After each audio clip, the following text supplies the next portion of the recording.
Уведомяват ни по телефона, ако дължим осигуровки. Арести и затегнати мерки за сигурност по световните летища след новата терористична заплаха. Премиерът Борисов, президентът нарушава Конституцията, като се занимава с политика. У нас пристигна една от големите звезди от хитовия сериал "Листопад".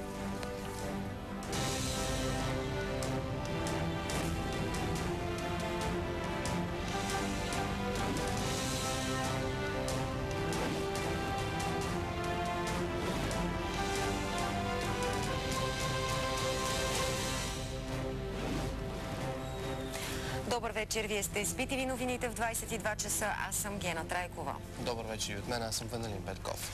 Министър-председателят Бойко Борисов днес отново обвини президента, че с политическия си проект нарушава Конституцията на страната. А вице-премиерът Цветан Цветанов даде свой вариант как се разкодира съкръщението на бъдещата президентска формация АБВ.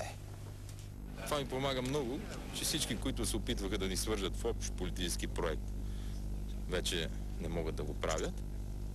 И второ, само така най-приятелски му казвам, че всичките тези, които прочетох по вестниците, до един са се въртяли, молили и са искали постове при нас и знам какви кариеристи са.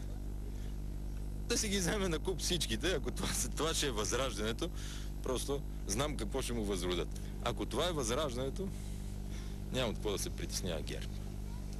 Те не са АБВ, а ЮЯ. Вчера знаете ли какво каза? Не. Агента на България се възражда. Като имахме тук среща АБВ. Да, се възражда. Това всъщност хората го различат. Нека да не си обиждаме опонентите. Няма по-удобно за ГЕРБ от подобно формирование в политически план.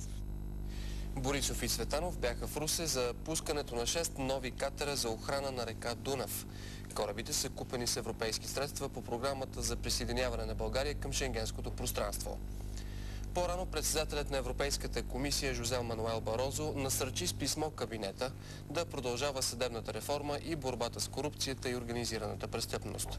Барозо благодари за чудесното сътрудничество и конструктивното партньорство с българските органи.